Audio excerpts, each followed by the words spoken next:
to recap on what we know about TCP related to congestion control. We've said the sending rate of our TCP source is approximately equal to the window size divided by the round trip time. The round trip time is a characteristic of the network we're using. The source doesn't control that. If I'm using TCP between my laptop and this PC, the round trip time is going to be very small compared to using TCP between my laptop and a server in the US. So the round trip time is out of my control. We can measure it approximately, but we cannot change it.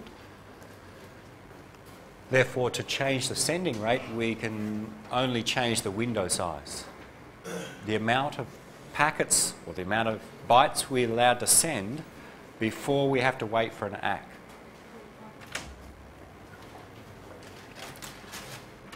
TCP has three main mechanisms: error control, flow control, and congestion control. For flow control, we use an advertised window to control the sending rate such that we don't overflow the receiver. For congestion control, we use the congestion window to control the sending rate such that we don't overflow the network, the routers in the network. In our discussion of congestion control, we're trying to omit the effects of flow control. So we'll say that the advertised window is very large. But in reality, that's not always true, but just for this analysis or discussion.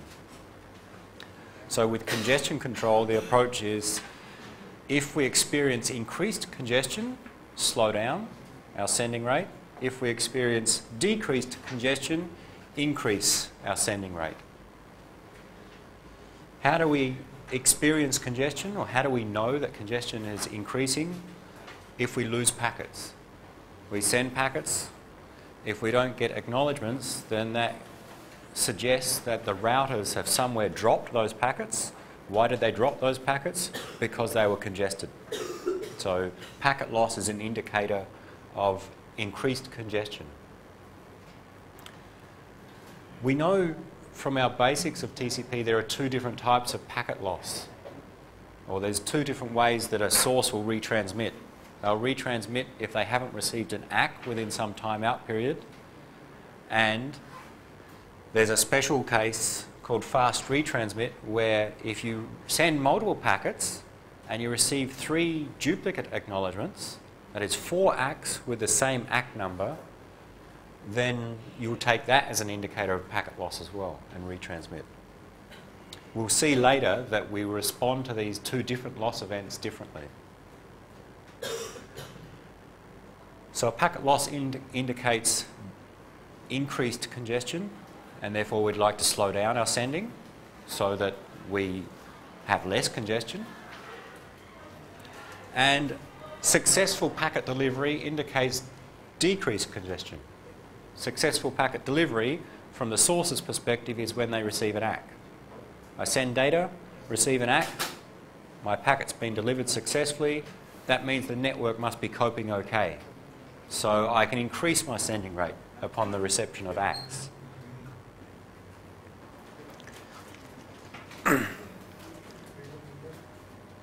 Yesterday we said to increase and decrease the congestion control, there are different components to the algorithm. So how do we increase the window to control the sending rate upon these different events? First, there's what's called additive increase and multiplicative decrease, and then there's a slow start mechanism.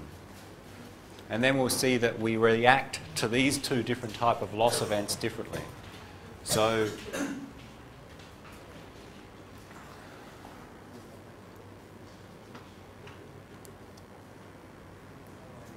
additive increase is what we do when there's decreased congestion.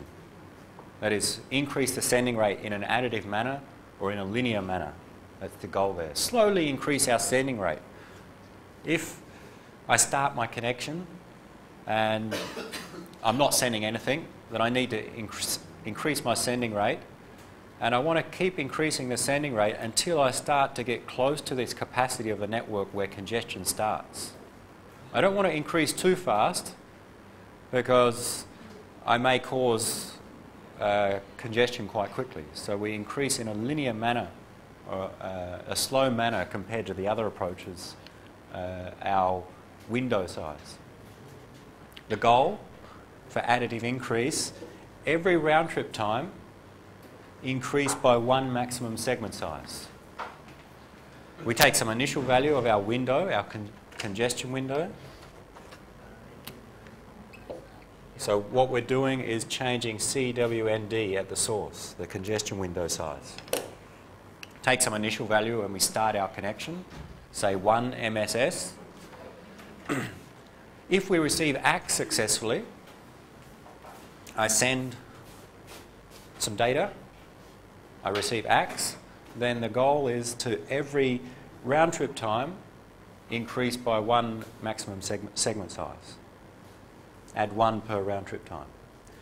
Now the problem with implementing that is that the round trip time varies in practice and we don't know what it will be in advance. So this is the goal, but to implement that in an efficient way at the source, there are different approaches, and the main one, or one of the approaches, is illustrated here.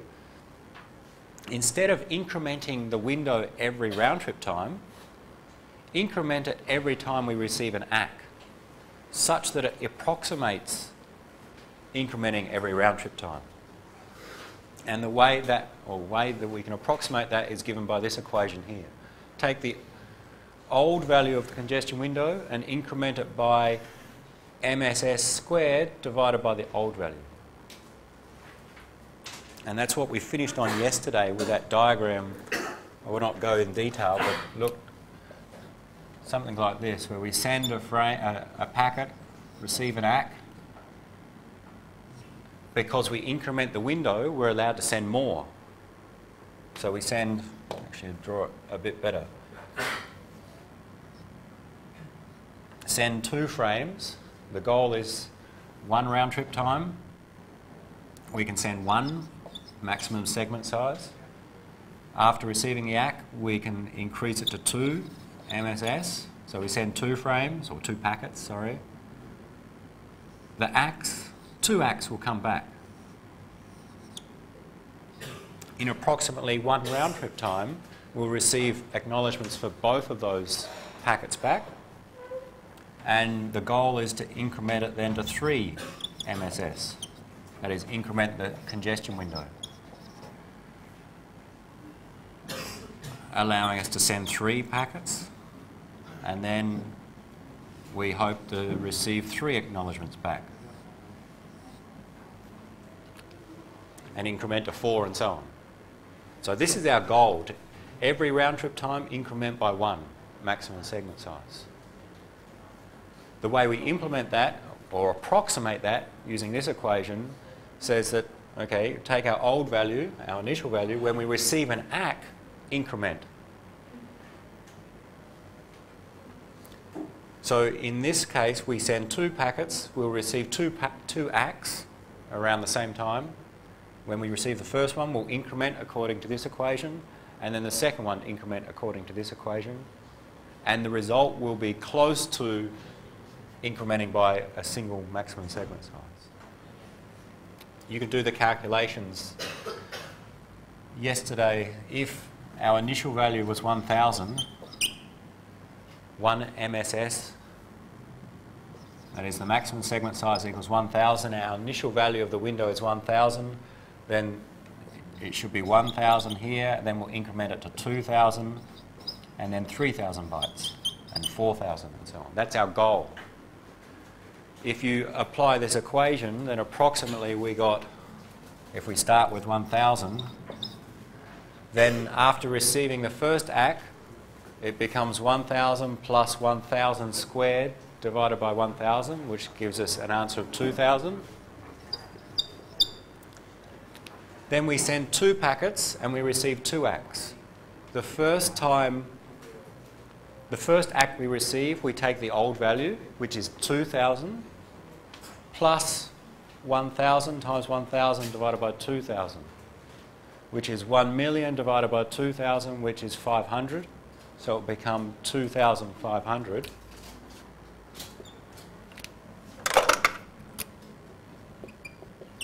But then we receive this second ACK. So we do it again. We take 2,500 plus 1 million divided by 2,500, which is 400. So 2,500 plus 400 brings us to 2,900.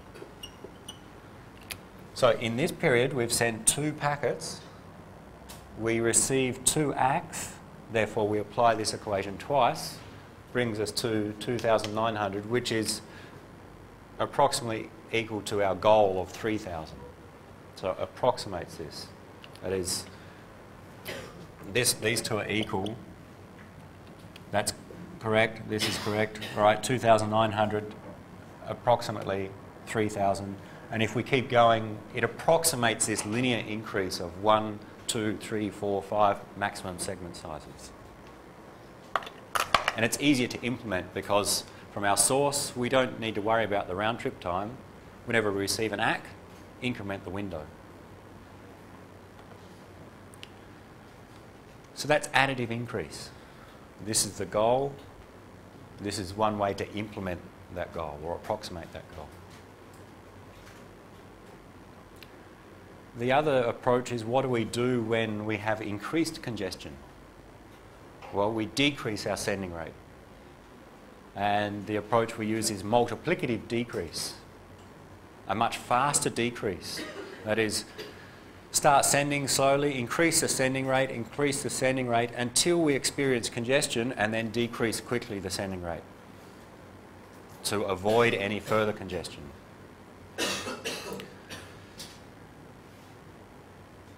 The TCP sender aims to halve the congestion window for each packet loss. So lose 1 packet, take the current value of the window and divide it by 2. And that's our new value of the window. And quite simply here, for each packet loss detected, the new value equals the old value divided by 2. Of course, we do not go less than some minimum value. So if our minimum value or our initial value is 1 maximum segment size when we start our connection, then we will not go less than that. Because if we go down to 0, then we will not be able to send any data, and we'll never receive ACKs, and we'll never be able to increase. So that's the goal of multiplicative decrease. Simply halve the window whenever there's a packet loss. But we'll see shortly that it's not entirely true. We have 2 different types of packet loss, due to timeout and due to 3 duplicate ACKs. In general, we'll halve or for now we'll say we'll halve the window. We'll see shortly that we'll respond slightly differently depending upon whether it's a timeout loss or a 3rd duplicate ACK. This one's easy. If we experience 1 packet loss, we take the current value of the window and just divide it by 2. We get 1,450 and continue from there. And as we receive ACKs, we apply additive increase.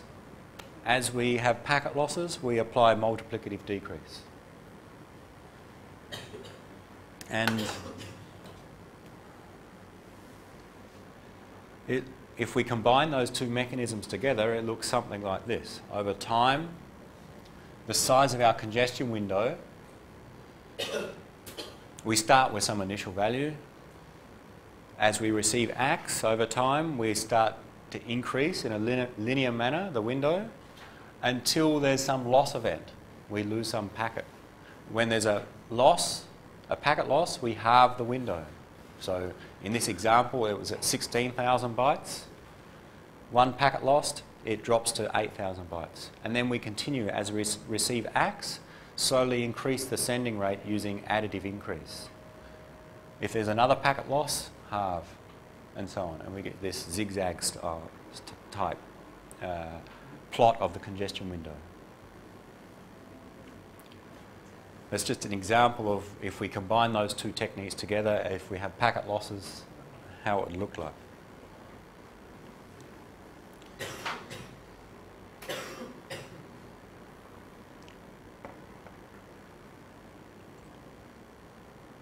What's our throughput with TCP? What does our throughput depend upon?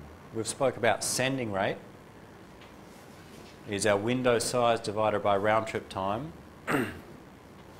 This diagram gives an example of the window size or the congestion window size. Assuming the advertised window is very large, we recall that the window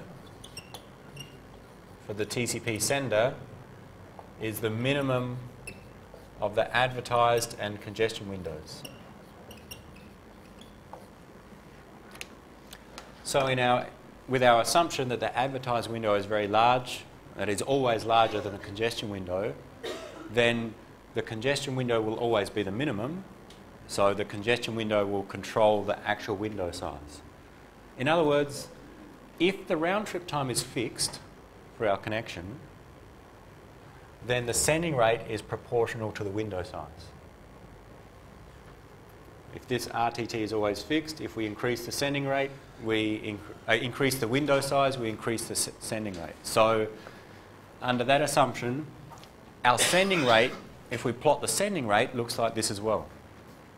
That is, over time, increase the window, increases our sending rate. Halve the window, halves our sending rate, and so on. So this plot is also the shape for our sending rate. We don't really care about the sending rate, we care about the throughput. That is the receiving rate, the rate at which we receive data. What would it look like in this case? The throughput. Look the same or different?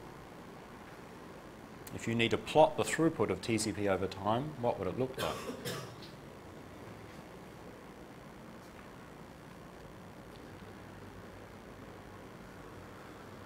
A good exam question to give a plot of the throughput given information like this. It would be approximately the same. That is, in TCP, if we're sending at some rate, then we'll be receiving at about the same rate. Now, ignoring overheads, so the throughput actually takes into account the fact of the amount of data received, ignore overheads and so on. But assuming the overheads like packet headers are small relative to the data, then our throughput would be almost proportional to the sending rate. So approximately the same in this case. So we care about controlling the sending rate so that we don't overflow the network, but we also care about the performance from the receiver's perspective, that is the throughput. And in TCP, because it does the retransmissions and so on, then the throughput is approximately equal to the sending rate, which in this example is approximately equal to the congestion window size. The larger the window, the better for the throughput. But the larger the window, the more chance we cause congestion and we lose a packet. So that's the two basic mechanisms: increase in an additive manner, multiplicative decrease, that is halve the window. The problem with that approach is, if we go back, I start my connection. That is, I connect to a web server, establish the TCP connection, I want to transfer data now. Then, assuming there's no congestion, I do an additive increase. What if, let's give an example.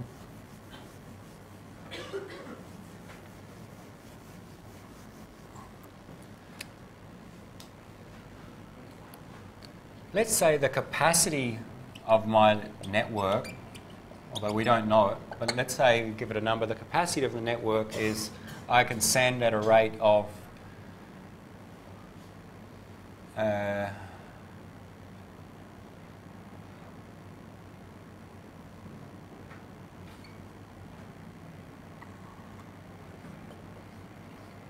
64,000 bytes per round trip time. That is, if I send it less than 64,000 bytes per round trip time, I will not cause congestion. If I send it larger than that, I'll start to cause congestion. Let's say we start our window, 1 MSS, assume is 1,000 bytes. It doesn't have to be, but just for our simple calculations, the maximum segment size, the maximum packet size is 1,000 bytes. And we start the window at 1 MSS.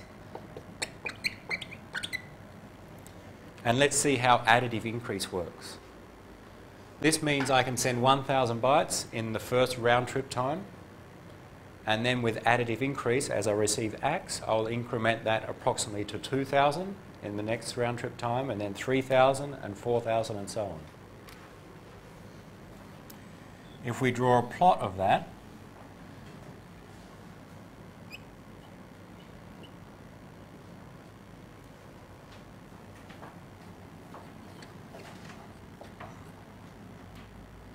let's say, actually, we won't give a number to the round trip time. This is 1 RTT, whatever the round trip time is. Let's say it's fixed at, say, 100 milliseconds. This would be 100 milliseconds, 200, 3, 4, and so on.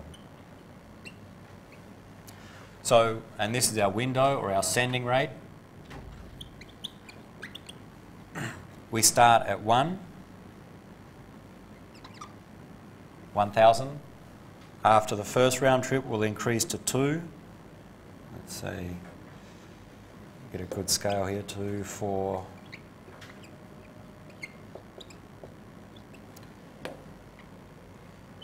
We start at 1 maximum segment size.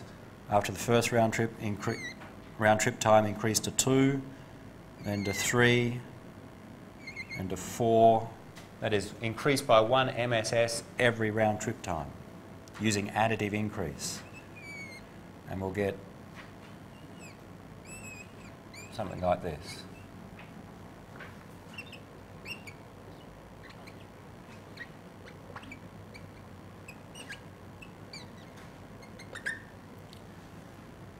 This is additive increase, assuming no packet losses. So I start my connection, I send it 1,000 bytes per round trip time, and then I send, in the next round trip time, 2,000, and then 3,000 and 4,000 and so on. How long does it take me to reach the capacity? The capacity, we said, if we know it, in this case, is 64,000 bytes per round trip time. How long does it take me to reach that capacity? To reach 64 up here. How long?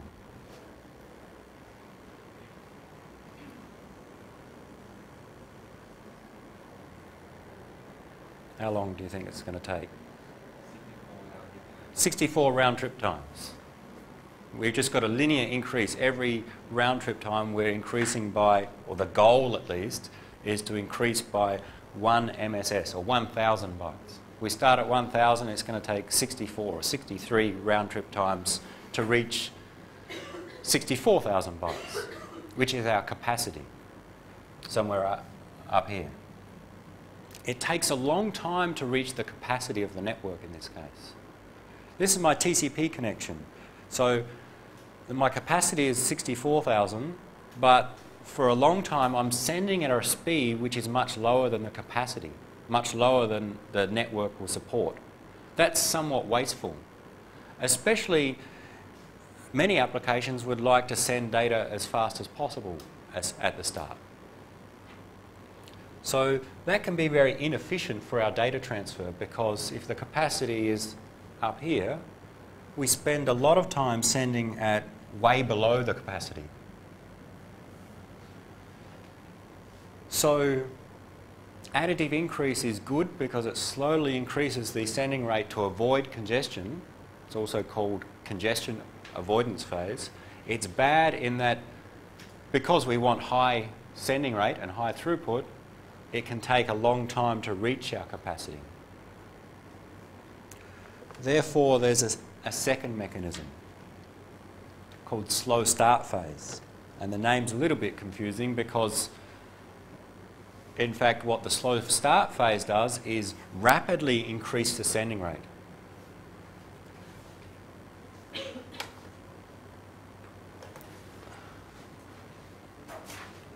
In slow start phase, at the start of a TCP connection, TCP sender sends at a slow rate. For example, we've said the congestion window starts off as 1 MSS, say 1,000 bytes. So it starts at a slow rate. What the slow start phase allows us to do is to increase the sending rate at a very fast rate, with the goal of an exponential increase in the congestion window. With the additive increase, it was a linear increase. Here, let's try for a doubling of the window size every round trip time. So if we start at 1 with slow start phase, we'd like to, after the first round trip time, double the window size. So it will go from 1 up to 2. And then after the next round trip time, we'd like to double the window size. So it goes from 2 up to 4. And then the next round trip time, double again. So after the third one, we'll go from 4 up to 8. And then 8 up to 16, which is somewhere up here. And then after the next round trip time, we'll be up here up to 32. And finally, we'll be up to 64. We plot that. We get this exponential increase in the congestion window size, which is an exponential increase in the sending rate at the start of our connection. This is using slow start, and this is using additive increase.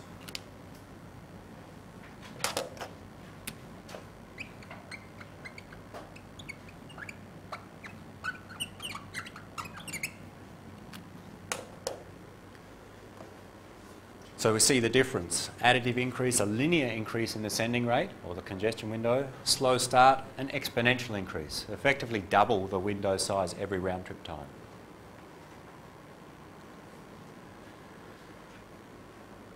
With the goal of reaching capacity much faster.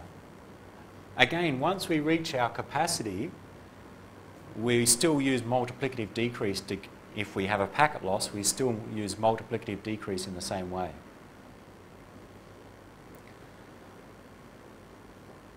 So now we have this second mechanism for increasing the window size called slow start, and we combine the two together. The idea is that we use slow start at the start of our connection, and then once we reach some threshold, we switch to additive increase. Shown here. Here's time, here's our window size. At the start of the connection, use slow start, which actually rapidly increases our sending rate, our window size, until we get some threshold. And there's a parameter defined called the slow start threshold, SS thresh. And at that point, we switch to additive increase, or congestion avoidance, and slowly increase our sending rate. And in this example, there's no packet loss. In a later example, we'll see packet loss. Until we reach, if we have an advertised window which it was originally much larger than the congestion window, once we reach that advertised window, that limits our sending rate. Remember, the window size is the minimum of the advertised and the congestion window. In this example, the advertised is 24,000 bytes, just in this example. This slow start threshold is 16,000 bytes. And our maximum segment size is 1,000 bytes, and we have a round trip time of 100 milliseconds. We start the congestion window at 1 MSS, 1,000 bytes, double it every round trip time. We reach the slow start threshold. That tells us, let's move from slow start to additive increase. in which case we increase by 1 MSS every round trip time until we reach the advertised window of 24,000 bytes, and at that point the congestion window equals 24,000 and the advertised window equals 24,000. Even if we keep increasing the congestion window to 25, 26, 27, the minimum of the two will be the advertised window now. So assuming the advertised window doesn't change, then we're limited by the advertised window in this example. So in fact, that's how we combine the increasing approaches, slow start and additive increase.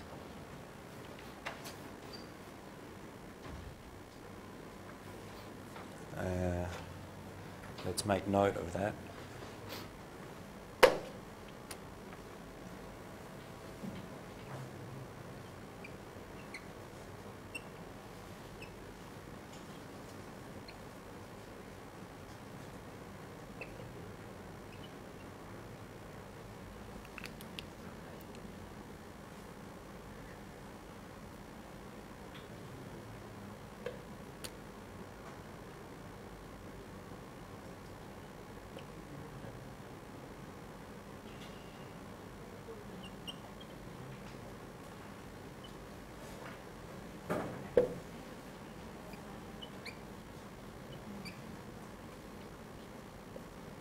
So in terms of how do we respond to decreased congestion, that is, we don't have congestion, then we have two mechanisms: additive increase, also called congestion avoidance, where we increase by 1 maximum segment size per round trip time, well, that's our goal, and slow start, we aim to double the congestion window per round trip time, an exponential increase, a linear increase.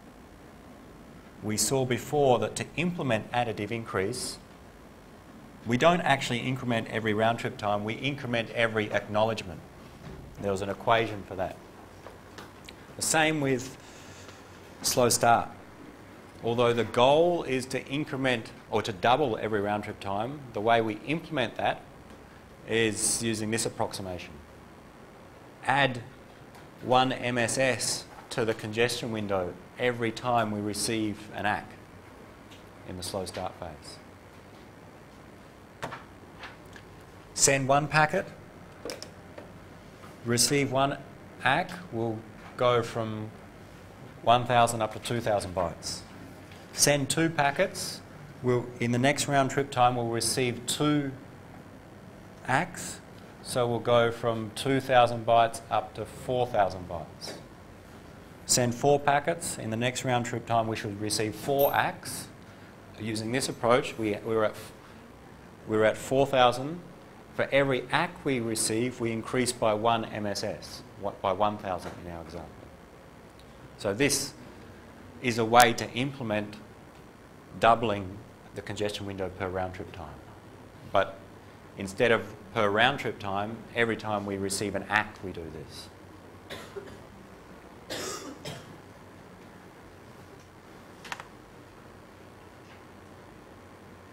So now we have 3 phases, or 3 mechanisms: additive increase, slow start, and multiplicative decrease. We switch between slow start and additive increase when we reach a slow start threshold. So that is a parameter for TCP. You can change the threshold in your operating system. With the goal of, at the start of the connection, rapidly increase our sending rate until we approach capacity, then slowly increase using additive increase until we get a packet loss. And the first packet loss, we'll use multiplicative decrease.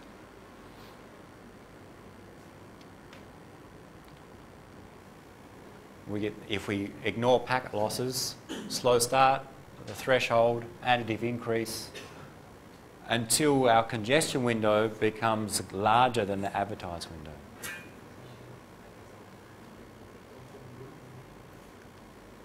This is a plot of the window size,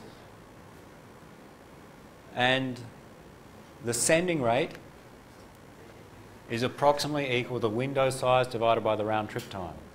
In this example, the round trip time is fixed at 100 milliseconds. So just take these values divided by 100 milliseconds and you'll get the sending rate. And of course it's the same shape plot. Because if RTT is fixed, sending rate is proportional to window size. So that's our sending rate in this case. Start slowly, rapidly increase, then increase in a linear manner until you reach the advertised window.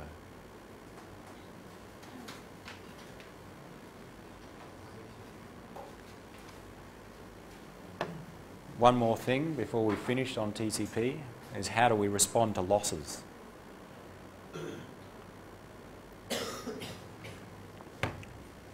So any questions so far on those three mechanisms? Additive increase, slow start, or multiplicative decrease?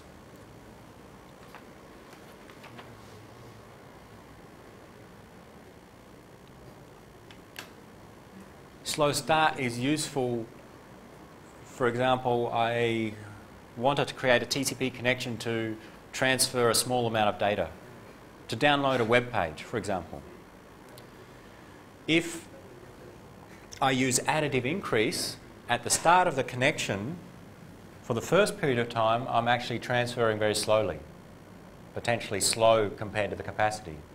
So if I have only a small amount of data to transfer, that is just one web page and then close a connection, if I use just additive increase, it means that transfer of the web page could be quite slow from the user's perspective. Slow start means that quickly we approach a high sending rate and therefore a high throughput, which is good for short-lived connections. Teacher, Yeah. he asked me to ask you that why don't we use only slow start? Why don't we increase to Okay. 25,000?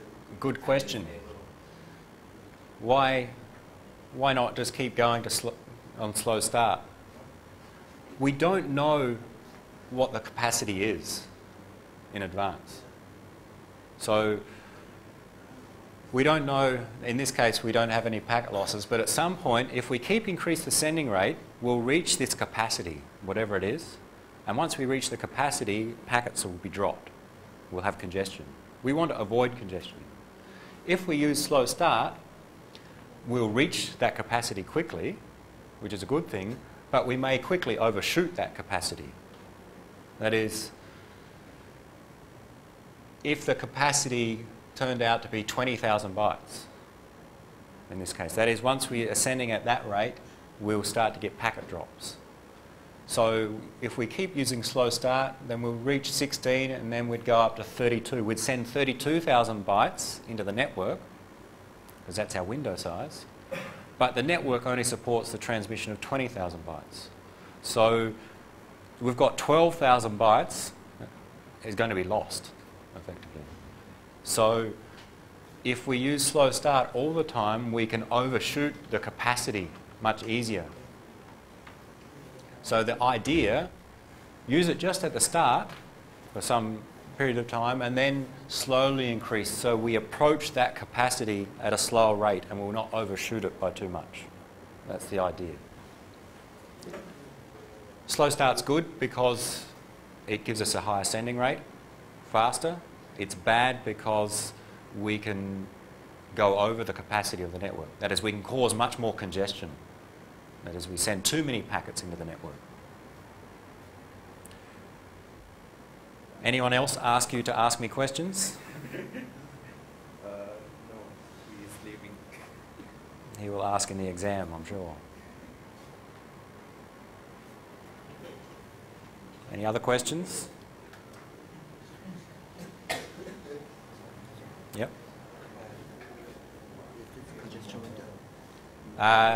In this example, this is the advertised window. This is the window we use for flow control. This value is set by the receiver. The advertised window, the receiver has a buffer. The advertised window is set by the receiver. The receiver says how much space it has available in its receive buffer. And when it sends back an ACK, in the header field there's a window field that gives us this value. As the sender receives that ACK, they realise, okay, the receiver has 24,000 bytes available in their buffer. They are advertising that they cannot receive any more than 24,000.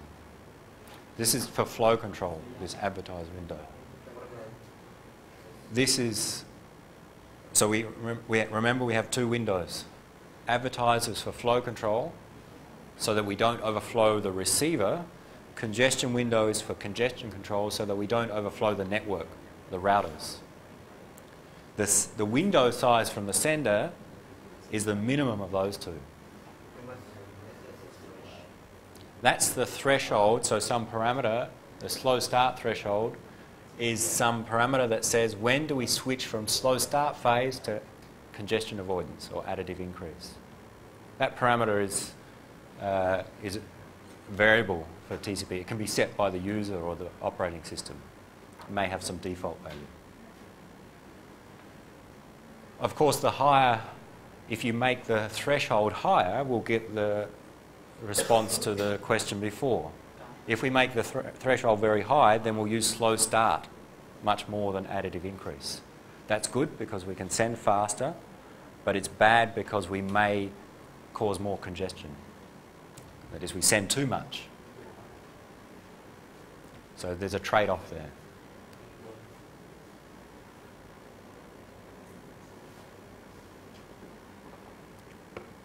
Any other questions before we look at the last mechanism?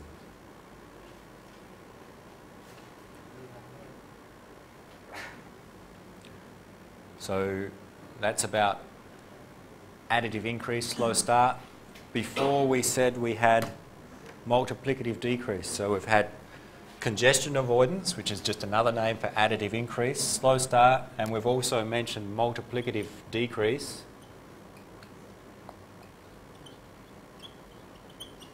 Where what do?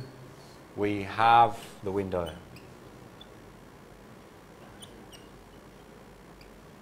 Per loss. One packet loss, cut the window in half.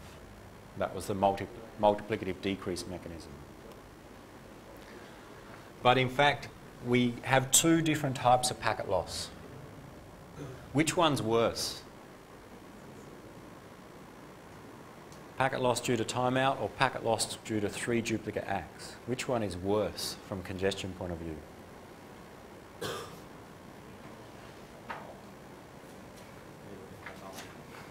Think about, recall how they work, those two packet loss events. Which one do you think is worse from the point of view of more congestion?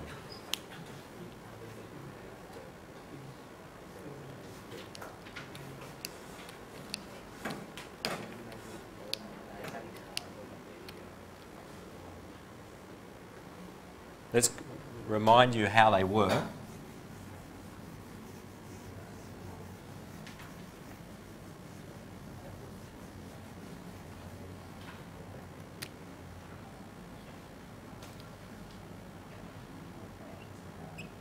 Remember, we can send a window size of frames according to our window size. How many frames, packets that we're allowed to send, or segments.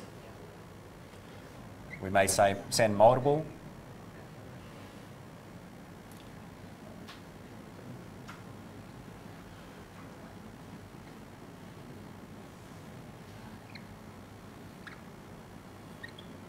If we send, say, for example, 5 segments, turns out the second one is lost, it's not going to get to the destination, then ACKs come back. First one is ACKed, that's okay.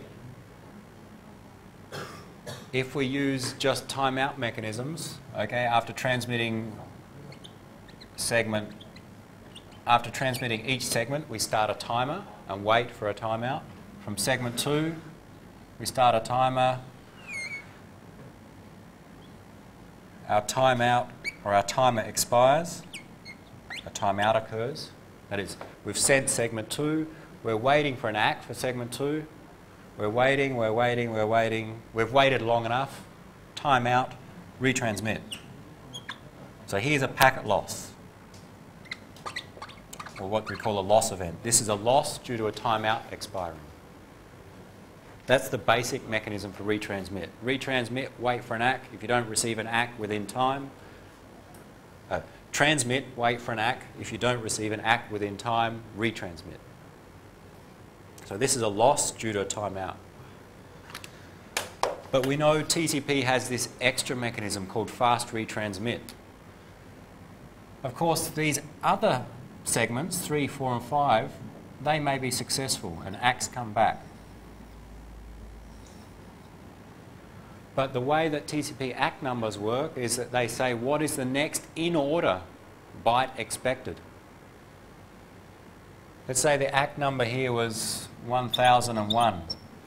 That is, this contained 1000 bytes from 1 up to 1000. Therefore, the next one we expect would be 1001, which should be in segment 2. When we don't receive segment 2, but we receive segment 3, TCP receiver sends back an ACK saying we still are waiting for 1001. That's the ACK number in the header. That's what comes back, saying I'm still waiting for byte 1001. We receive segment 4 and we send the same ACK number back. And from the source's perspective, they receive the first ACK, everything's okay. They know they've sent bytes 1 to 1000, they receive ACK number 1001, good. Then they receive another ACK with the same ACK number, 1001. That is a duplicate, the first duplicate of the previous ACK.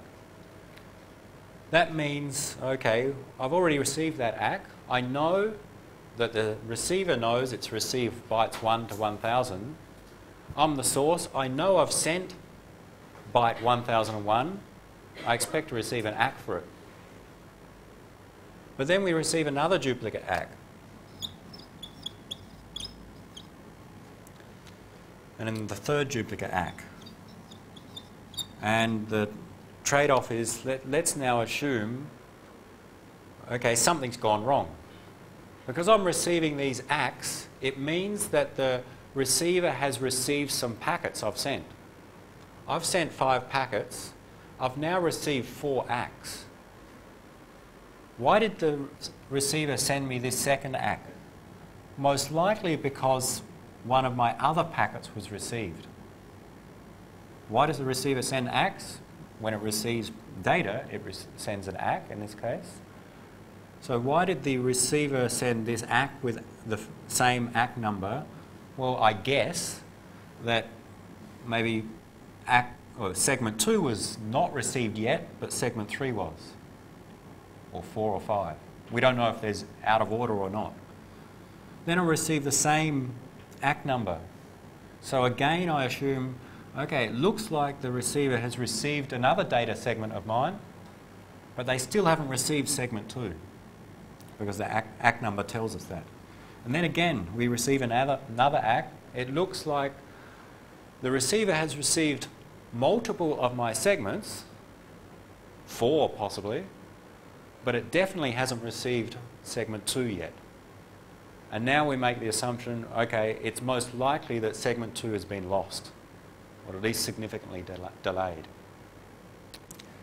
Therefore, retransmit.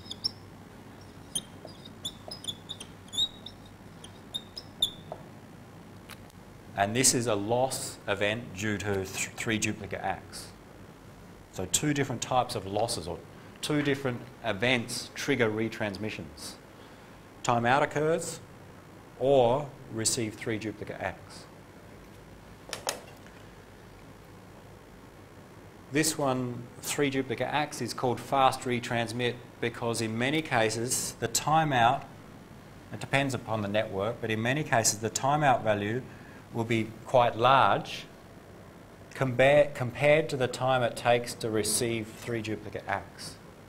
That is, in many cases, we will receive the 3rd duplicate ACK before the timeout expires. If the timeout is very large and we don't have this fast retransmit, then we send our 5 segments, we wait a long time, wait, that's very inefficient, and then retransmit. The idea is that most likely we will receive 3 duplicate acts before the timeout occurs. That is, we'll retransmit earlier in this case. We'd like to retransmit as early as possible. Is it possible that the packet 2 is delayed but not lost? For sure. It's possible that there's some delay for packet 2 for some reason. It could arrive later and come back. We would deal with that. So as in any case, we may retransmit when we don't need to. It's possible. But we make some trade-off and think, okay, it's most likely that it's lost because the other packets are arriving. Why did packets 3, 4 and 5 arrive but not packet 2? Most likely packet 2 is lost. It could be delayed, but we make the assumption that it's lost and therefore retransmit it. If it was delayed and the act comes back, and if we've already retransmitted, well, at least the data is going to be received. That'll be okay. No, TCP just sends the packets and using IP sends to the next router, and we know that IP is a datagram packet switching protocol. It can go on multiple paths. One path and packet 2 go to another path. In theory, yes. One packet 1 could go from here to the US via the Pacific Ocean. Packet 2 could go via Europe, the other way around the world. In theory, that's possible. In practice, it's very unlikely. In practice, the way that the internet is structured, that most of your packets will follow the same path. But in theory, they don't have to.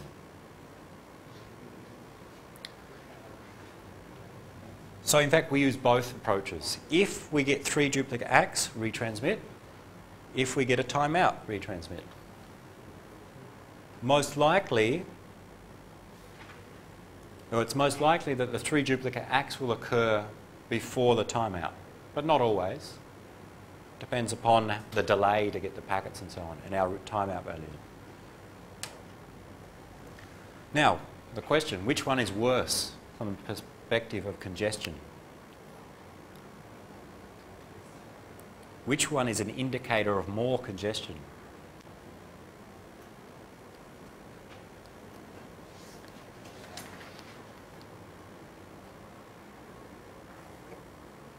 Three duplicate acts or timeout?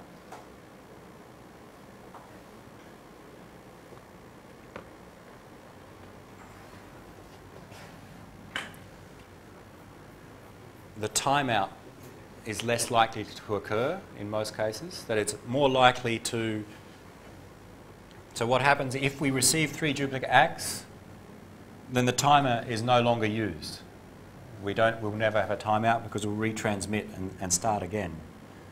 If we don't receive 3 duplicate acts, then eventually the timeout will expire. That's an indicator that if we've sent multiple segments, then why did we not receive 3 duplicate acts? Well, possibly, what if this happens?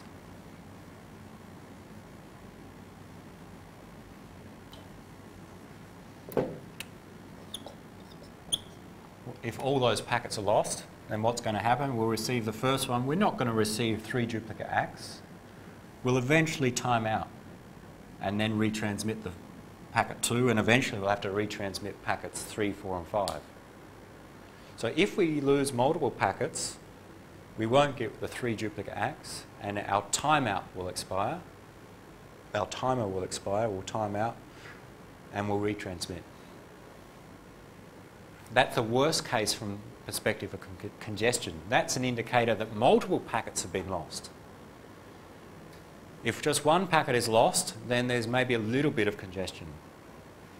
If many packets are lost, that indicates that there's more congestion in the network. Why are packets lost? There's some router, packets are coming in, maybe just for some small moment of time that the buffer is full and it drops one packet. That is, there's a little bit of congestion there. But if the router is full for a long period of time and it drops many packets, then that's an indicator of more congestion in that router. If that happens, it's more likely that the timeout event will occur. So in summary, a packet loss due to 3 duplicate acts is an indicator of a small amount of congestion. A packet loss due to a timeout is an indicator of more congestion.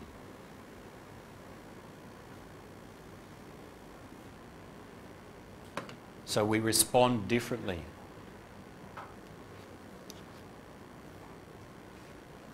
Upon a packet loss, we use multiplicative decrease to halve the window size. Depending upon the type of packet loss, we respond differently. If it's due to 3 duplicate acts, that's an indicator of a small amount of congestion. Then what we do, is we set the slow start threshold to be half of its old value, and we set the congestion window to be the same value as the slow start threshold. And we enter additive increase. So we take our threshold, we halve the threshold, and we set the window to that new value of the threshold, the halved value.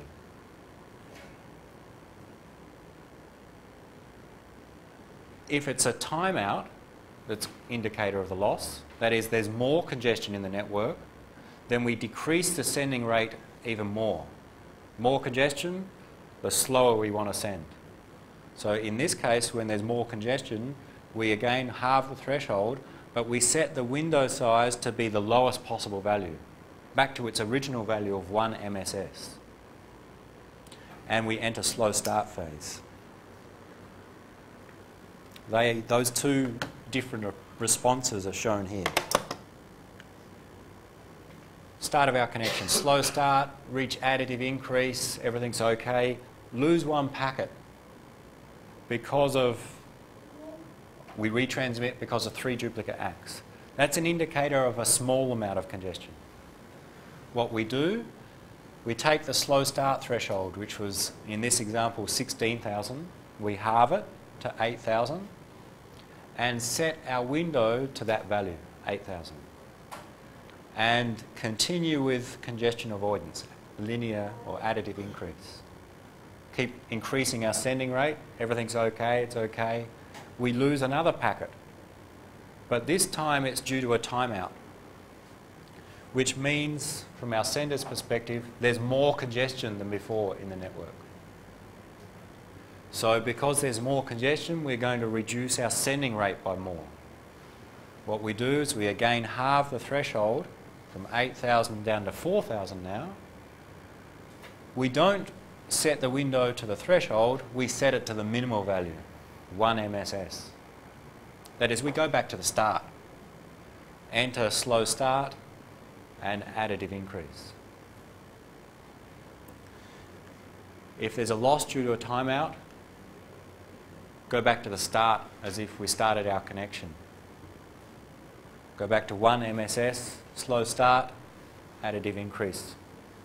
If there's a loss due to 3 duplicate acts, then do not decrease by so much. Simply, effectively halve the window or halve the threshold and start from there. From the perspective of the throughput of our application, the sending rate, this one's better, the 3 duplicate acts. That is, we've got a higher sending rate. If we have losses due to timeouts, our sending rate goes right down to the bottom again. We start again, and our performance will be lower in that case, because a timeout is an indicator of more congestion than a 3 duplicate act loss event.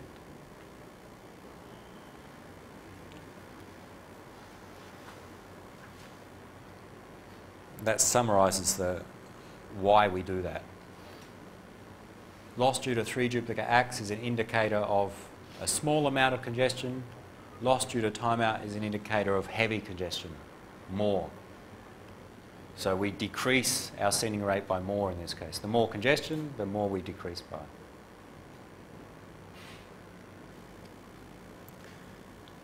That's all we want to cover on TCP for the midterm. So some questions about So that. we have only one loss, but why we have to decrease a lot? So we only just have one packet loss, but we decrease by a lot because it's unlikely that a timeout will occur. It's more likely that 3 duplicate acts will be received first. If we don't receive 3 duplicate acts, then most likely that there's more congestion in the network because there may be more packets lost. Or not just lost, delayed. That is, these 3 packets may not be lost, they may be delayed a lot. So they eventually come back with their acts, but maybe the first duplicate act, the second duplicate act, the third duplicate act comes after the timeout expires. So if those packets are delayed, again because of congestion, because of the buffer, the router is getting close to full, those packets are delayed a lot, then the timeout expires before the third duplicate act is received, which is an indicator that those packets were delayed, which is an indicator of heavy congestion. If just one packet is lost because a small amount of congestion, then we'd expect to receive the 3 duplicate acts still. So timeout, we assume there's a lot of congestion and they slow right down to the minimum window size, slow start until we reach the threshold, and then additive increase. And that keeps going. This is our TCP connection. Every time we have a packet loss, our slow start threshold is halving. Packet losses during your connection slow down your sending rate and slow down your throughput for TCP. Any other questions?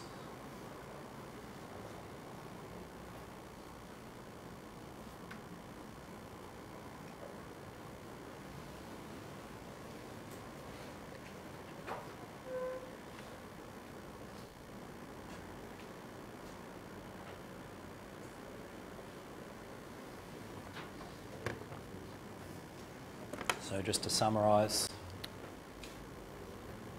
actually I won't write it here because it's a bit too much detail, but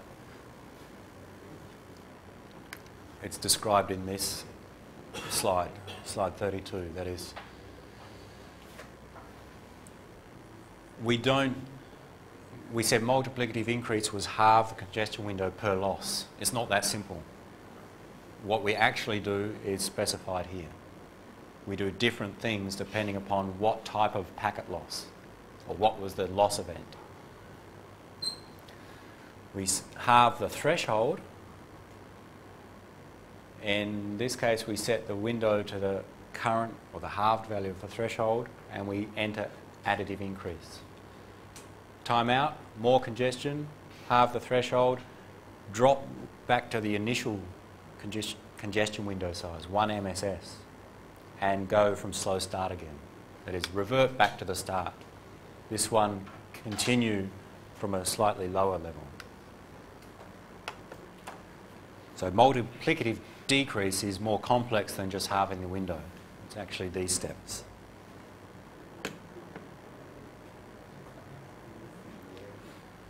Try to understand the main concepts of what causes congestion, how TCP knows there's congestion due to packet loss, and the mechanisms TCP uses to respond to congestion, to how it controls its window, and why controlling the congestion window controls the sending rate.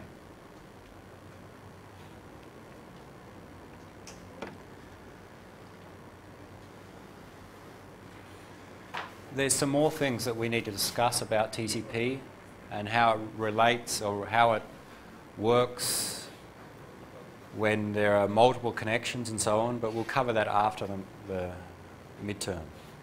That's all we want to cover for now.